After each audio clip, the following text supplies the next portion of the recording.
Bonjour à tous et à toutes, c'est Julie et on se retrouve aujourd'hui pour parler de la pleine lune qui va avoir lieu le 13 janvier dans le signe du Cancer. Il s'agira de la première pleine lune de 2025 et elle aura lieu dans le signe du Cancer. Et il va s'agir d'une pleine lune particulièrement importante pour préparer le terrain pour 2025 et on va en parler tout de suite. Avant toute chose, je souhaitais à vous souhaiter une très bonne année 2025. Et pour la petite anecdote, en venant m'installer ici pour filmer cette vidéo, je suis tombée à la rencontre de 4 chevreuils dans une clairière en arrivant. Et le symbolisme du chevreuil, c'est la douceur. C'est la douceur qu'on peut s'apporter à soi notamment. Alors, je vous souhaite pour 2025 une année pleine de douceur envers vous-même, pour pouvoir préparer ce changement majeur qui est en cours et dont on va pouvoir percevoir vraiment l'étendue à la fin de l'année, je pense. Je vous remercie de votre présence, je vous remercie de vos commentaires, je vous remercie de tout ce que vous apportez en étant ici sur cette chaîne et je suis heureuse de pouvoir partager avec vous de nouvelles informations et de nouvelles interprétations des influences planétaires qui nous régissent et qui nous amènent ce grand mouvement évolutif et de changement qui s'amorce vraiment en 2025. On aura l'occasion d'en reparler dans la vidéo que je vais faire sur l'année 2025 que je prévois depuis un bon moment maintenant, que je vais filmer sous peu. Il s'agit vraiment d'une année pivot, l'année 2025, qui va être vraiment ponctuée de l'énergie de fin et de renouveau, avec de nombreuses fins de cycle, et vraiment une renaissance, une naissance d'une nouvelle version de nous, d'une nouvelle version de notre existence, de notre réalité, qui prend forme, qui va prendre forme surtout à partir du printemps, on aura l'occasion d'en reparler, et qui va nous permettre vraiment de mettre au monde qui l'on souhaite réellement être et quelle forme on souhaite réellement donner à nos existences. Cette année commence avec un certain nombre d'aspects qui sont particulièrement importants, dont on va pouvoir reparler, notamment parce qu'ils sont présents dans la carte de la pleine lune du 13 janvier. Et ils nous amènent des énergies qui sont vraiment cruciales pour préparer cette année 2025. On va commencer à parler du fait que Vénus, elle est au moment où je filme cette vidéo déjà dans le signe des poissons et elle y sera toujours pour la pleine lune. Elle sera d'ailleurs en conjonction avec Saturne pour la pleine lune et vous allez voir qu'elle forme également un sextile à Mercure qui vient d'entrer dans le signe du Capricorne. Donc on voit bien qu'on a ici une énergie poisson qui est très forte puisqu'on a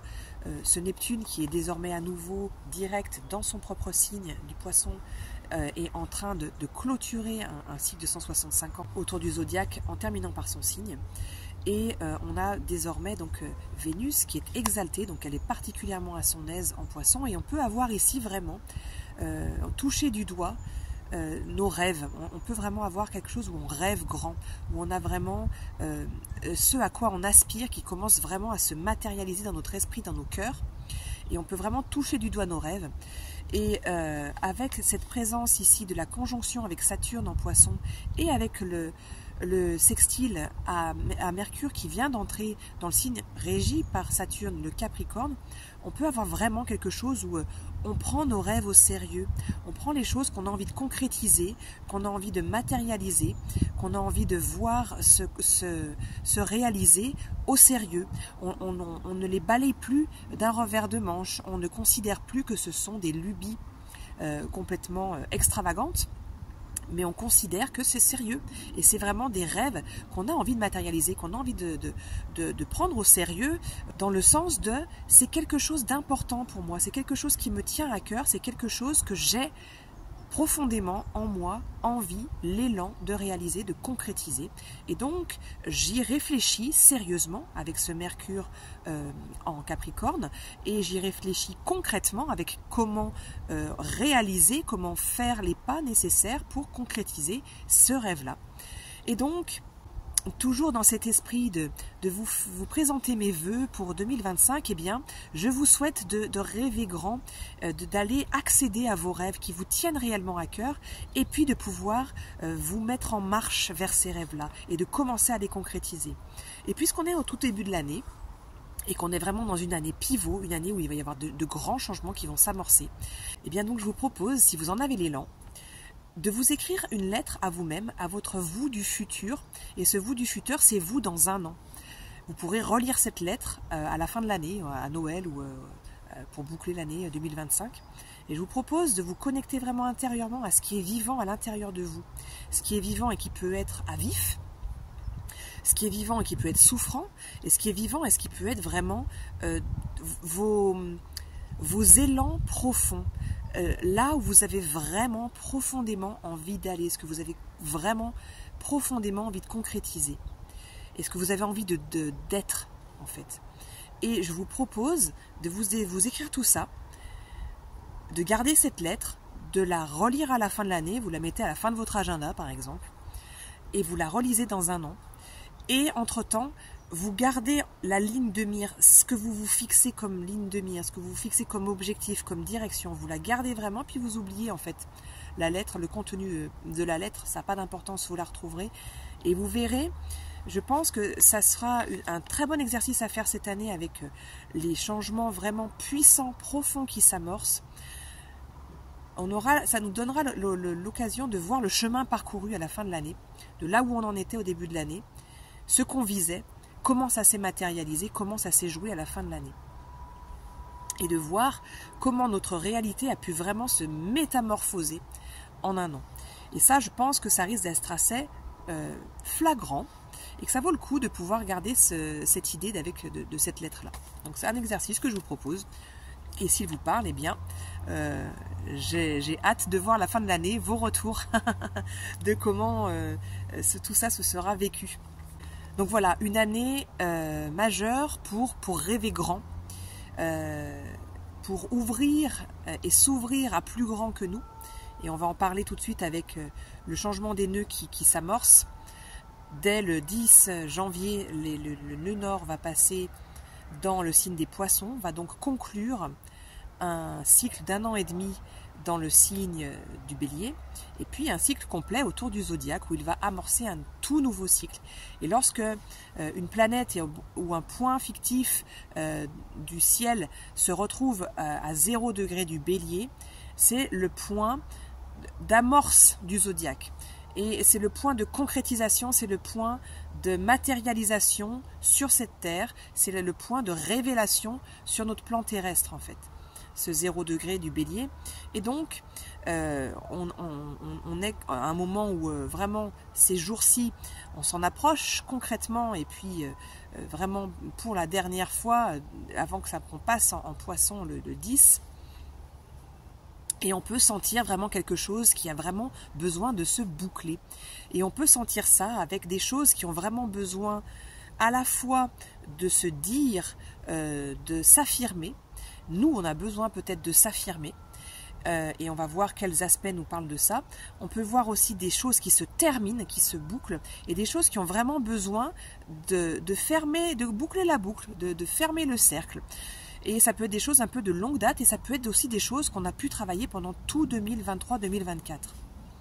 Ça va se voir sur la carte. Donc, comme je le disais, on a le nœud nord qui s'approche vraiment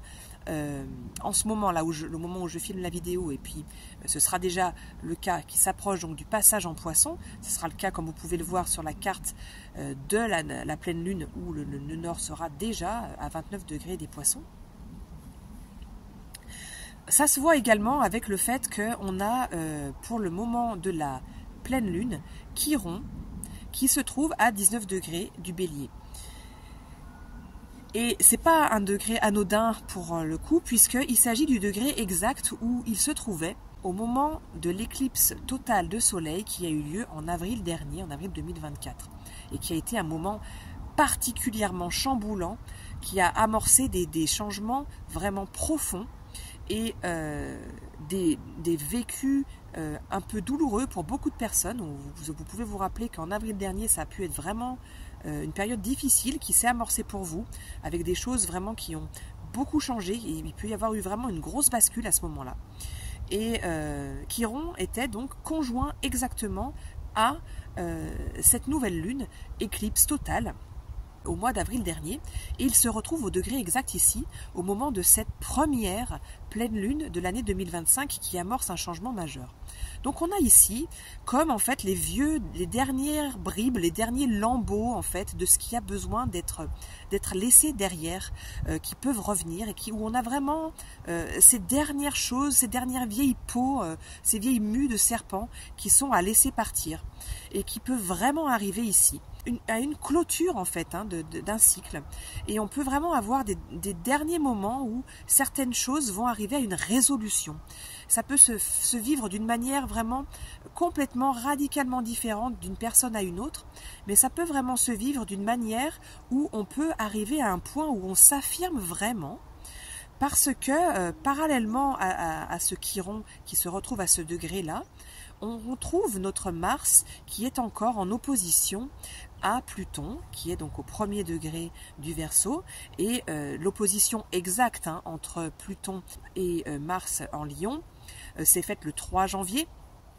Mais on trouve encore cette opposition qui est toujours existante, même si Mars, au moment de la pleine lune, aura basculé dans le signe du Cancer, et donc on n'aura plus exactement l'opposition des signes, mais peu importe, cette opposition elle est toujours active à ce moment-là. Et en ce moment, depuis peut-être le début du mois de janvier, vous pouvez sentir une colère qui est là, une énergie qui peut être là, et qui peut être soit vraiment de la colère pure, soit de la rage, soit une volonté d'affirmation. Ça peut se décliner sous tout un tas de formes, mais en tout cas il peut y avoir vraiment cette colère qui est là. L'attention à avoir ici est à ce que cette colère-là ne bascule pas en une revendication ou en une expression de violence,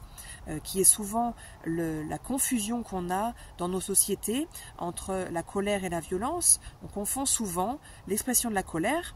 où on va simplement dire avec fermeté ce qui est vivant pour nous et qui ne nous convient pas. Et elle est particulièrement importante, cette colère, elle est particulièrement saine, contrairement à ce qu'on peut en entendre généralement dans la société, et y compris dans beaucoup de courants New Age, où on bannit les émotions qui sont dites négatives, comme la tristesse, la peur ou la colère, où on est censé, si on est un être éveillé, ne plus avoir ces émotions-là, ce qui est totalement faux. C'est pas du tout ça, le fait d'évoluer et d'aller de retourner vers la source, qui est vraiment le but de l'évolution, et qu'on traduit en astrologie évolutive par notre but évolutif, qui est exprimé par notamment le nœud nord et puis le point de polarité de Pluton. Mais on n'est absolument pas dans une idée de répression, mais au contraire d'expression, et de vivre pleinement dans son corps, en soi, dans ses parts intérieures et dans ses émotions pleinement, ce qui est en train de se vivre, ce qui est vivant pour nous. C'est en le vivant pleinement qu'on évolue et qu'on se rapproche de notre nous pur, de notre essence divine. Et pas en réprimant ces émotions qui autrement de toute façon vont ressortir de manière distordue, et qui vont faire qu'on est dissocié de nous-mêmes, puisqu'on est dissocié de ce qui est vivant en nous, on est dissocié de là où on a vraiment besoin d'aller, puisque les émotions sont nos guides en fait pour savoir ce qui est vivant, quelles sont nos valeurs, et en fait vers où on se dirige. Et également on va réprimer ça, et donc du coup on ne va pas pouvoir aller vraiment pleinement atteindre nos objectifs évolutifs. Et ceci faisant, on atteint les distorsions du Capricorne, qui sont en fait, et je dis bien les distorsions du Capricorne, pas l'expression saine du Capricorne, qui est l'expression d'aller justement concrètement et de poser des pas concrets avec affirmation et avec ténacité vers ce qui nous appelle, mais la distorsion est de valoriser tellement les réalisations extérieures et les attentes extérieures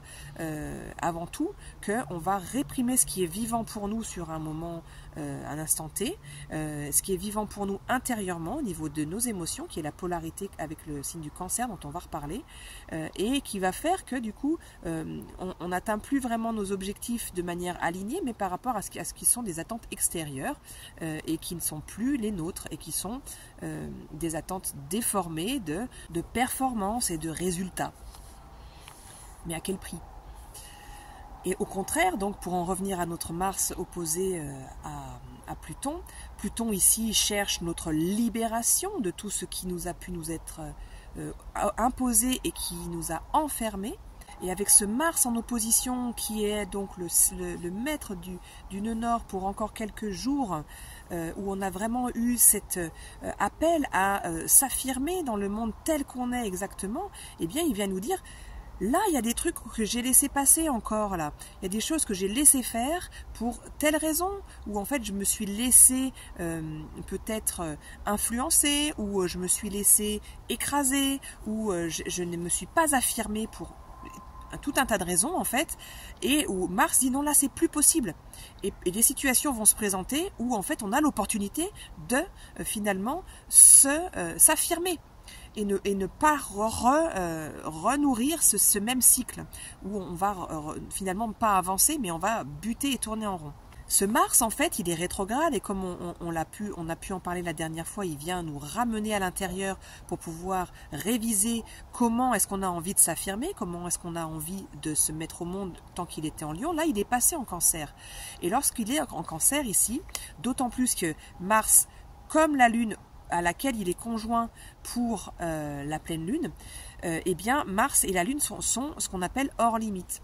Alors pour le petit aspect technique, lorsque vous regardez le ciel et que vous voyez le soleil passer dans le ciel, la lune passer dans le ciel et puis des planètes passer dans le ciel également, elles suivent toujours en fait à peu près le même chemin, et elles sont toujours dans une certaine bande qu'on appelle la bande de l'écliptique, qui fait une certaine hauteur, qui fait 23 degrés de hauteur. Et les planètes apparaissent toujours dans ce plan-là, dans cette bande-là dans le ciel. Ni plus haut, ni plus bas. Sauf quelquefois où les planètes arrivent pour quelques temps, quelques semaines, à ce qu'on appelle être hors limite. Donc, c'est-à-dire qu'elles vont se déplacer au-delà, à quelques degrés, ça ne va jamais très très loin, mais à quelques degrés, des 23 degrés de l'écliptique. Et il se trouve qu'actuellement, et Mars et la Lune, qui sont tous les deux en Cancer, signe régi par la Lune, sont hors limite. C'est-à-dire que ces planètes vont s'exprimer de manière très puissante et de manière plus excessive, on dit bien hors limite, c'est pas pour rien, hein, que d'habitude. Et puisqu'on est en Cancer, et que par ailleurs il y a 3 planètes et le nœud nord qui va y rentrer dans le signe des Poissons, on a énormément d'énergie eau, c'est-à-dire énormément d'énergie émotionnelle qui est présente actuellement. Et que donc cette colère-là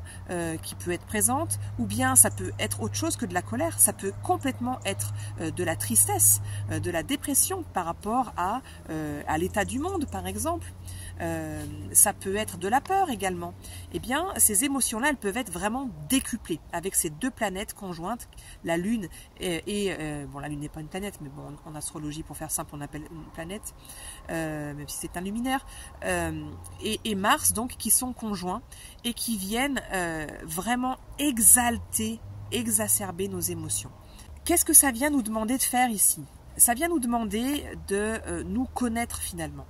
Ça vient nous demander de revenir à l'intérieur, cette période d'introspection, d'introversion dont on a parlé dans la dernière vidéo de la nouvelle lune qui marque le début du cycle lunaire de ce mois-ci.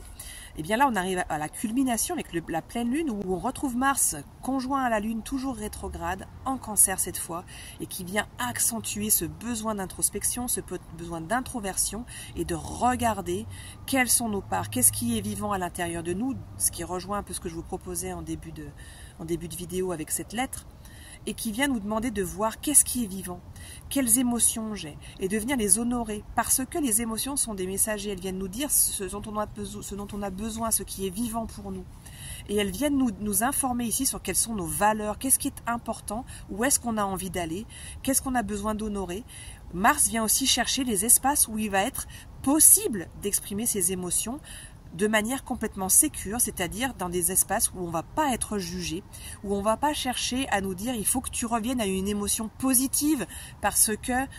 c'est pas bon, tu n'es pas sur le bon chemin en ayant des émotions négatives, et où on ne va pas être jugé aussi, où on ne va pas chercher non plus à nous en sortir de ces émotions en nous cherchant à nous consoler, à vite nous ramener dans quelque chose de constructif, parce que finalement en fait les personnes à qui on s'adresse sont mal à l'aise, avec les émotions négatives, enfin négatives, hein, entre guillemets, que l'on peut avoir. Parce que bon, bah, peut-être elles ne savent pas comment faire avec. Si vous êtes dans des espaces où on vient vous dire que vous ne devriez pas avoir telle émotion, que vous ne devriez pas en être à ce stade-là, etc., bah, vous n'êtes pas dans un espace qui est sécure. Et peut-être que ce qu'il y a besoin de faire aussi avec ces nouvelles... ces fins et ces nouveaux cycles et ces choses qui sont à laisser derrière, c'est laisser des espaces où au final on n'est pas sécure. Ou alors peut-être les garder comme espace où on va discuter de la pluie et du beau temps, quoi. Mais en tout cas, pas des espaces où on va pouvoir se confier. Et il va y avoir vraiment tout un discernement, ça sera avec la Vierge qu'on va beaucoup en parler, avec le nœud sud en Vierge, qui va être de mise ici. Et vraiment de trouver des espaces où on va pouvoir donc avoir ce soutien et pouvoir être dans notre vulnérabilité de manière totalement acceptée et non pas crainte. Parce que souvent la vulnérabilité est vue comme une faiblesse, les émotions sont vues comme une faiblesse ou quelque chose qui ne devrait pas être, parce que c'est dérangeant, parce que ça fait du bruit, parce que on ne sait pas comment faire avec. Et alors à l'inverse, ce que vient nous chercher Mars ici, c'est à nous connaître intérieurement, à connaître toutes nos parts, toutes nos versions intérieures. Si vous connaissez le docteur Richard Schwartz, je vous invite à peut-être, si ça vous parle, de travailler avec ces méthodes de système familial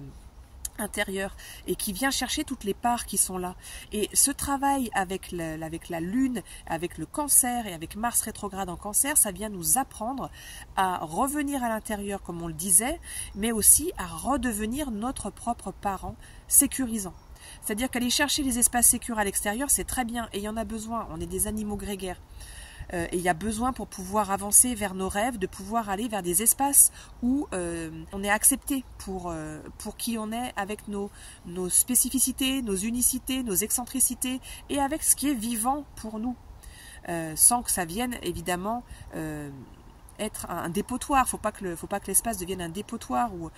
on se déleste sur l'autre de ce qui est vivant pour nous, mais où ça peut être accueilli tout en gardant la responsabilité, de ce qu'on ressent et de comment on l'exprime et de ce qu'on en fait et de là où on a envie d'aller, et pas faire porter cette responsabilité à l'autre, pas faire porter ce poids-là à l'autre. Donc ça c'est important, mais à l'intérieur aussi, c'est se re-responsabiliser, c'est-à-dire aller trouver les parts qui peuvent jouer ce rôle de parents sécurisants, où on va pouvoir s'auto-accompagner. Et en fait, c'est le but ici, c'est de retrouver cette maturité émotionnelle, cette intelligence émotionnelle pour pouvoir avancer de manière mature, de manière éclairée et de manière autonome, en fait, dans nos projets, dans nos rêves. Et alors bien sûr que pendant cette période d'introspection, la vie continue, le monde continue de tourner, et il y a des choses dont on a besoin de pouvoir s'occuper à l'extérieur. Et c'est notamment ce que vient nous montrer ici le Soleil, qui est opposé, et qui est en Capricorne, et qui vient nous montrer ici qu'on a aussi la part de nous qui est extériorisée et qui est dans le monde, le nous qui est dans le monde, qui ne va pas se montrer exactement de la même manière peut-être que le nous qui a besoin d'un certain soutien, d'une certaine vulnérabilité, d'exprimer une certaine vulnérabilité, et qui va pouvoir le faire dans certains espaces, mais évidemment qu'on ne va pas le faire dans n'importe quels espaces où on n'est pas sûr que ce soit approprié. Donc il y a ces choses-là où on a besoin où on a vraiment aussi des choses à accomplir à l'extérieur, on a des choses à pouvoir matérialiser à l'extérieur, et on a vraiment ce temps où on a à jongler entre les deux parties et à ce que le travail de resécurisation, de reparentalisation intérieure puisse nourrir le travail qu'on a à faire à l'extérieur, d'expression de soi et de réalisation dans le monde en fait. Je vais m'arrêter ici. J'espère avoir été claire, parce que je sens que dans mon esprit c'est extrêmement clair ce que j'ai envie de vous partager, mais que les mots ont un petit peu du mal à sortir de manière claire aujourd'hui. Je pense que toutes ces planètes en Poisson ont amené un peu de confusion. En tout cas, j'espère que le message est resté clair pour vous. Je vous remercie encore une fois de votre attention, je vous remercie de votre présence sur cette chaîne. Je vais publier sous peu donc une vidéo pour 2025. Et puis, je vais publier d'autres vidéos qui vont viser les personnes qui sont un peu plus néophytes en astrologie, pour pouvoir faire en sorte de bien comprendre de quoi il s'agit lorsque je parle de certains points dans la carte, de certains aspects, etc. et je vais commencer une petite série de ces vidéos-là, entre autres nouveautés qui vont arriver sur la chaîne dans les semaines à venir. Prenez vraiment bien soin de vous dans cette période. Il y a vraiment besoin d'une grande attention à ce qui se passe à l'intérieur pour pouvoir aussi prendre soin de l'extérieur et vraiment prêter attention à tout ce qui est vivant pour pouvoir arriver à cette bonne connaissance de soi, cette bonne connaissance de ce qui est vivant en soi, de qui l'on est, de là où on a envie d'aller, et pour pouvoir ensuite le manifester, puisque dès le printemps, lorsque Mars va repasser direct, qui va repasser en Lion, puis que les planètes Neptune puis Saturne vont passer en Bélier et que Uranus va passer en Gémeaux, eh bien vous allez voir que ça va fortement s'accélérer et qu'on va vraiment avoir la naissance d'une nouvelle version de nous, de quelque chose où on va vraiment pouvoir plus se réaliser et plus aller vers quelque chose de beaucoup plus vaste et se mettre vraiment au service, et ce qui sera vraiment ce que nous invite à faire les nœuds, l'axe des nœuds et le nœud nord notamment en Poisson, être à l'écoute de quelque chose de plus vaste que nous et de vraiment pouvoir le servir à notre manière unique que l'on aura pu atteindre en se connaissant soi-même, avec le passage